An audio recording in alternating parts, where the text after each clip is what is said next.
So today I'd like to briefly touch upon the Virginia blackface and sexual assault saga that continues. So not only has Governor of Virginia, Northam, admitted that he had donned blackface 30 years ago, but now also the Virginian Attorney General, Mark Herring, also admits to wearing blackface in the 1980s, imitating a popular rapper at the time. What is going on in Virginia? Now, I discussed this in a previous podcast where I don't want to pay much attention to this, and so I'm not going to devote much time to it today either, but it is very fascinating that so many members in the Democratic Party in Virginia who have positions of authority have engaged in such activity. It's one after the other. It's a little bit like a soap opera. Who's next? I guess we'll find out soon. So this makes things pretty interesting. We have a governor who is not resigning. He's digging in. Again, if you had followed the previous podcast, I had said I would do the same thing. I don't think blackface warrants a resignation. If the people of Virginia want to vote the man out during the next election, they can do so. If they want to do articles of impeachment, they can do that as well. But something that happened 30 years ago, I think is a little ridiculous, a little thin-skinned. Let's get over it. If there are really problems that exist within the state of Virginia, and I'm sure there are, as there are with every other state, they elected a man to do a job. They obviously thought he was capable of doing the job, which is why the man became governor. So let's see what happens. Now, with the other issue that surrounded Governor Northam recently was the issue of abortion in what is really infanticide. Now that I can agree with, that I can get on board with. To me, that's real. To me, that's disgusting. So if you want to call for the man's resignation on something like that, I can get behind that. Blackface from somebody 30 years ago, that just doesn't sit with me. But we will see what happens. Now, since there were calls for his resignation, next man up would be Lieutenant Governor Fairfax. Well, one would think that would be an easy transition, but of course for the fact that he has now been accused of sexual misconduct. His accuser, Vanessa Tyson, a former colleague during political campaigns several years ago, has stepped forward and has accused Lieutenant Governor Fairfax of sexual misconduct. She has released a statement. You can find it online easily. According to the statement, this will be her only statement that she and her lawyers will release to the public. It's a fairly lengthy statement, but it goes into detail, some of it a little graphic, of the actual incident that she claims occurred. What had turned from consensual kissing turned into non-consensual oral sex, according to Ms. Tyson's statement. This is another he said, she said case. This program is not going to speculate on who is guilty, who is innocent, as Lieutenant Governor Fairfax denies these allegations. So unless something from an evidentiary standpoint should come to light in the near future, this will probably sort of resolve itself of a he said, she said case. However, from a political standpoint, it obviously throws more attention and unneeded and unwanted attention, I'm sure, to the state of Virginia, given what's going on with the governor and now the attorney general with the issue of blackface. what becomes interesting politically is the fact that if it was bad enough for Governor Northam to have to resign, and now Lieutenant Governor Fairfax is under allegations for sexual misconduct, well, that's surely grounds for dismissal, especially according to the Democrats and the Me Too movement. Just look at what they did to Judge Kavanaugh and now Justice Kavanaugh and his family. And blackface has to be cause for resignation for Attorney General Mark Herring if you are going to be consistent across these three gentlemen. Now, what becomes interesting is the fact that the next man up after Mark Herring to the governorship would be the Speaker of the House. And he's a Republican. Uh-oh. Now we have a problem, ladies and gentlemen. What are the Democrats going to do? Are they going to say forgive and forget? Oh, it was 30 years ago. My thumbs tweeted too fast. I didn't mean to say the man should have resigned.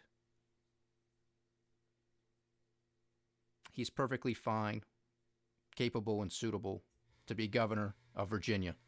Well, that becomes very interesting, doesn't it? Because they surely don't want to relinquish their power and their grip over the government of Virginia and have it fall into the hands of the Speaker of the House, who again is a Republican. So the soap opera continues. We'll stay tuned. I'll continue to provide some brief updates, but I don't want to get too much into it because it is a soap opera and there's enough of those on TV. Moving on, we have the Mueller investigation that continues. And as I'm sure many of you are aware, Mueller was appointed back in May of 2017. So within a few months, we're going to hit the 2-year anniversary of this investigation, which some consider very partisan. The president considers it a witch hunt. Given what the investigation has so far turned up, I have to side more with the president than with Democrats or other partisans, or even independents who think that the investigation is warranted, at least from the standpoint of being an investigation into the president, his campaign, and other team members. Just over a week ago, Acting Attorney General Matt Whitaker says that the investigation is coming to a close. Now, that was pretty much where the statement left off. There were no specifics as to timing, so we'll have to wait and see when the investigation actually does, if it does, come to a close. What do we know? We know that Deputy Attorney General Rod Rosenstein is set to leave following William Barr's confirmation to Attorney General. William Barr, if you recall, was the Attorney General under George H.W. Bush administration, so his confirmation will probably pass. He will become an Attorney General once again for the United States. And that confirmation vote should probably take place over the next couple of weeks. Most anticipate during the middle of February, so that'll just be next week or the week after. The reason Deputy A.G. Rosenstein thinks that it's appropriate to leave is because he is putting trust and faith in William Barr to be an impartial player in the final report that Bob Mueller and his team release. Now, from my perspective in following some of the confirmation hearings of William Barr, this seems to me that he is a man who is definitely near the end of his career, and unless he was tapped on the shoulder to become the AG once again, I think the man probably would have retired. So it becomes a little bit of a different attitude, and what I mean by that is 30 years ago when he was Attorney General under Bush #1, he was a much younger man. Had things to prove. Very important job. Very much had much of his career and life ahead of him. Now, not so much. So the attitude that he sort of conveyed to me, in my opinion, was, yeah, I'm going to do it. I was tapped on the shoulder. I served my country before in this capacity. I will gladly do it again when the president comes knocking.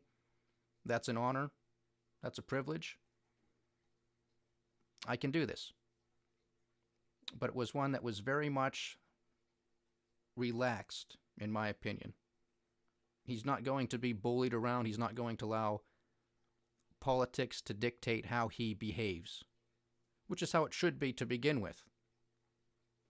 So to me, that was rather reassuring in watching his testimony in front of the senators. Some of it was even comical. There was one exchange between Mr. Barr and Senator Kamala Harris where the senator continued to ask the same question as they normally do, trying to get a certain answer from the witness that they want. And of course, William Barr is smart enough to know not to answer certain questions or to give them their political talking points. And he just simply refused to answer the question. And the senator even said, "You're just not going to answer the question, are you?" And he just sat there, didn't say a word, just shook his head. And that was the end of the story. So I like that. I like that. I like sort of giving it back to the man. I like that. We'll see how he serves. I don't believe that there was any major controversy during his tenure as Attorney General under Bush 1. Otherwise, we would hear all about it every day, all day. So there seems to be some bipartisan support for the man, and I wish him well. So continuing along with the Mueller investigation,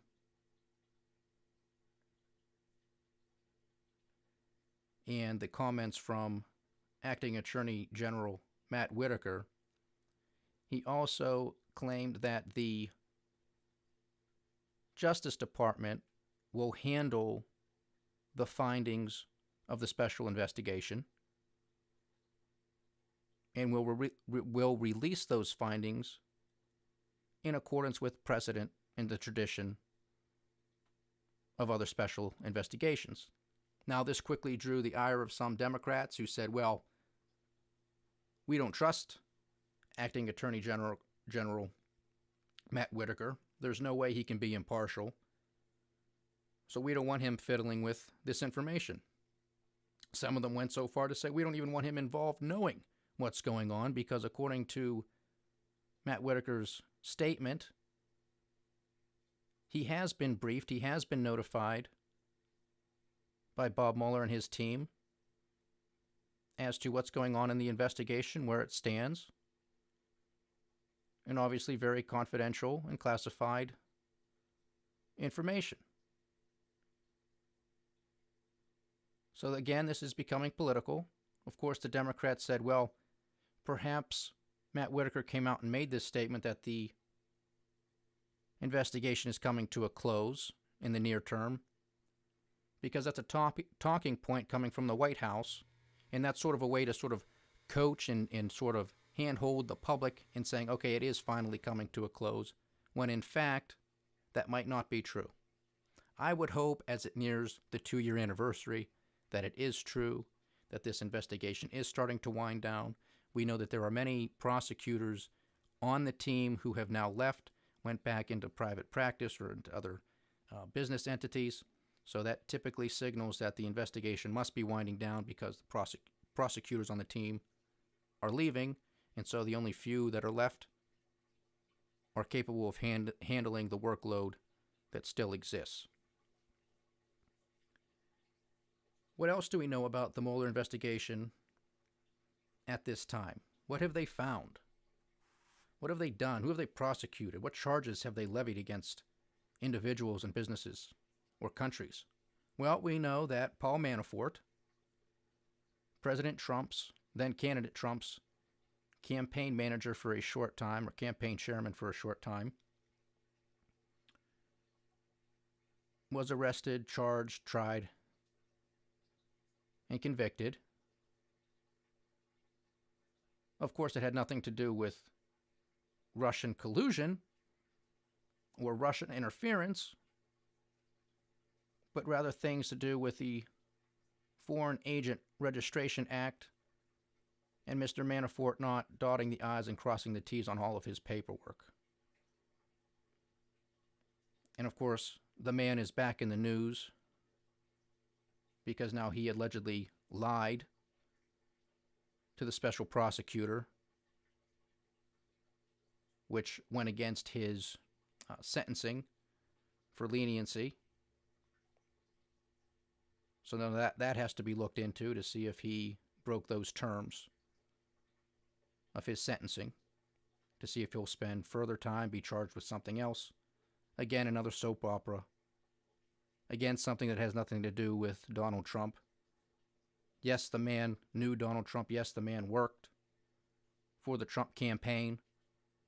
But it was my understanding that the Mueller investigation was about Russian collusion and Russian interference with the presidential campaign. He wasn't charged with any of that. Now, whether this was a prosecutorial tactic to charge the man with other crimes in order to get him to, quote-unquote, flip on the president or other higher-ups within the campaign or now the White House. But we do know that the man has incurred serious legal fees. And obviously his reputation has been tarnished. Of course, some already thought his reputation may have been in the garbage for some of the things that he has done in the past regardless. But this just gives further ammunition to the president and his supporters that it's a witch hunt. Who else has been charged or convicted? Well, we know National Security Advisor, General or Lieutenant General Michael Flynn, who had a very short tenure within the Trump administration, was charged with lying. And now we have his sentencing postponed, which is a little interesting. He was supposed to be sentenced not too long ago, but the judge in the case postponed it pending further information because the Mueller investigation came out and made a statement in regards to Michael Flynn stating that General Flynn has been a very helpful and cooperating witness in regards to another case. What that case or matter is, we do not know, but it was the recommendation of the Special Prosecutor's Office that Michael Flynn serve no time in prison.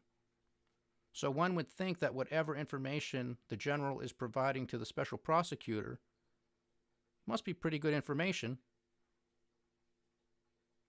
for another high-level case. Otherwise, you would think that they would want to make another point and make sure that this man was tried, convicted, and sentenced to something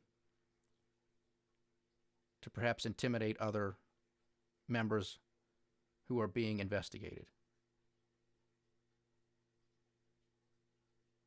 So we'll see what comes of that, but that's very interesting, and that has been delayed until March. So March is going to be a very interesting month. We have the sentencing of Michael Flynn. Geopolitically, we have Brexit that is supposed to take place by the end of March. March 1st is supposed to be the deadline for the U.S.-China trade deal. And if the investigation is supposed to wrap up soon, that could very well be in March as well. So March can be a very, very busy month for us. And we'll see what happens. Another player who was in the news recently was Roger Stone. Many of you know him as a flamboyant, outspoken political consultant who has Richard Nixon tattooed on his back. A very lively character who was arrested in a pre-dawn raid by the FBI, SWAT team, weapons drawn, as if he was some sort of drug lord. Now, in his words, Mr. Stone's words, that the FBI, once he was under arrest, the FBI treated him with much respect, and I expect that from our men and women at the FBI.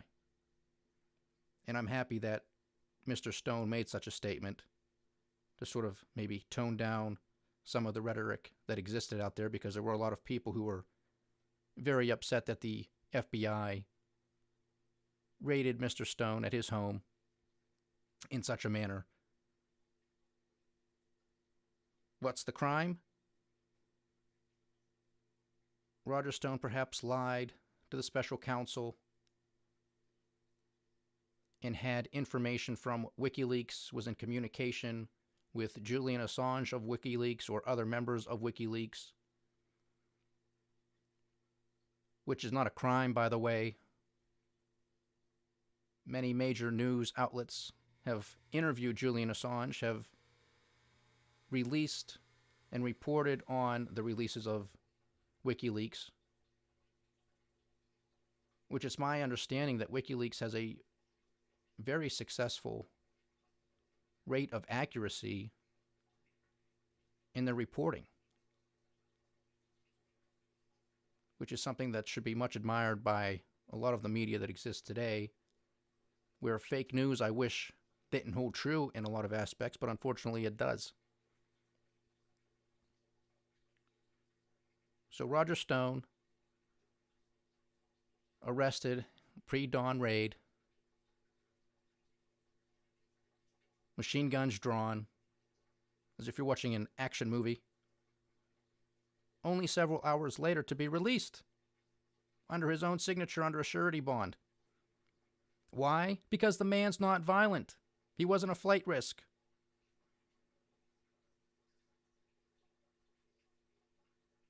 But this is the politics, this is the country we live in today, ladies and gentlemen. Special prosecutors who go down rabbit holes, going with any direction he wants. Where's the oversight?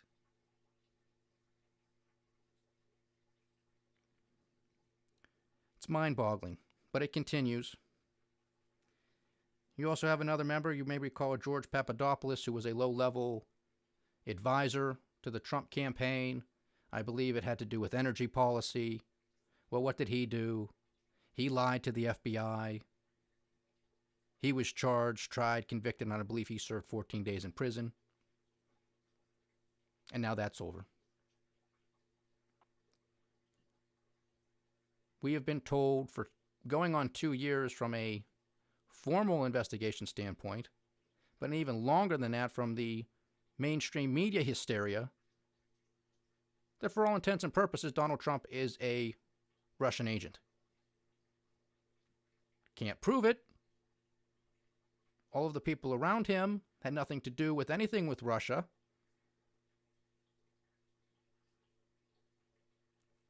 They talked to some people. They had conversations, which is not illegal.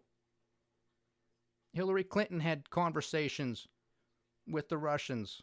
President Obama told then President Medvedev of Russia. Remember the hot mic moment? It's an election year. Once I get reelected, then we can have some other conversations. He said, yes, I will take this to Vladimir. Anybody accuse Obama of being a Russian spy? I'm sure there were those on the right who made talking points about it. But was there a special investigation that President Obama was a Russian spy? No. Let's tone it down. It doesn't serve any good purpose here. So we will see what happens with the Mueller investigation. From all evidence, it does appear to be winding down. Like I said, prosecutors are leaving. Mueller seems to be going after some of the smaller fish at the end here. Roger Stone obviously went after George Papadopoulos early on. He was a small fish. Paul Manafort, bigger name, but he had nothing to do with Russia. It had to do with Ukraine. And a few others. Yes, he went after some Russian businesses and some Russian individuals. But it's not as if Vladimir Putin is going to send them over here to be tried. So that's a non-starter. The other thing that was interesting was the fact that they have gone after some companies and Russians who allegedly opened up some social media accounts, spent a couple $1 million supporting Hillary Clinton, bashing Hillary Clinton, supporting Trump, bashing Trump, and somehow that was enough to sway an election, according to the Democrats. Well, my goodness, the Russians are just geniuses at everything, aren't they? We have candidates who spend damn near $1 billion to become president of the United States, which pays, what, $400,000 or $500,000 a year. That makes sense. But a few Russians can open a few Facebook pages for a few $1 million worth of advertising, and they could sway an election. Maybe somebody should hire them if they're that good. Makes you scratch your head. I just don't know how these people come up with this stuff. You can't write it. And moving on, one of the topics that President Trump mentioned during his State of the Union address yesterday was in regards to these investigations that are continuing. He said, quote, "An economic miracle is taking place in the United States, and the only thing that can stop it are foolish wars, politics, or ridiculous partisan investigations. If there is going to be peace in legislation, there cannot be war in investigation." You have to think about this for a second. You got to read between the lines here. What is the president saying? Is this a shot across the bow to Democrats? Cut it out? Because if this economy, which I talk about, is not as strong as the president touts, if this economy and or the stock market starts to slide and go down, is the president starting to set the Democrats up and say, if you come after me with these investigations and the markets and the economy slow down, it's your fault because you're making everything political and about partisanship? I said in a previous podcast he would sidestep this some way, somehow. This appears to me that the man is starting to do the two-step. How successful he'll be, if I'm right, will remain to be seen. But the president has a microphone. He has multiple microphones, and he uses them. He has the bully pulpit. He has Twitter. He can go on the campaign trail, have thousands of people rally behind him in a matter of hours. Now, there's a couple ways that you can look at this.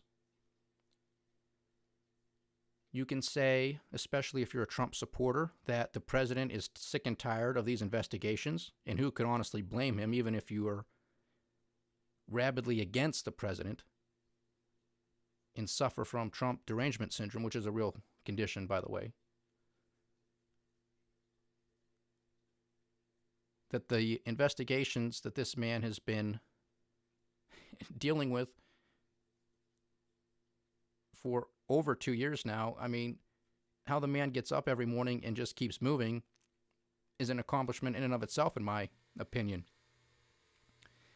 But there's a couple ways to look at it. One, the president is sick and tired of them, wants them to come to an end, wants to move forward with his agenda. And if you believe his speech yesterday, one of unification and working across the aisle to make a lot of things happen. Then there's the other side, simply saying, well, the only reason the president would make such a statement is because he knows he's guilty. And he wants these investigations to go away because we must be getting close. And he doesn't want us to find what he's hiding. And of course, that's what happened. Only a day later, Representative Adam Schiff of California, also the chairman of the House Intelligence Committee, came out with remarks and said, "We are not going to be intimidated or threatened by the president to withhold any legislative advancement if we do our proper oversight. We're going to do our proper oversight." Now, the article continues. This is from CBS. As part of that oversight, Schiff said the committee would be broadening the parameters of its investigation into interference by Russia and other foreign entities during and since the 2016 election. So even if Bob Mueller comes to an end in the near future, Adam Schiff and his committee are going to continue to investigate Trump, not only from the Russians, but now broader other foreign entities. So that could be anybody. That could be Saudi Arabia, that could be the United Kingdom, that could be Israel, could be Australia, could be China, could be Venezuela, could be Iran, could be anybody, could be all of them. When will this end?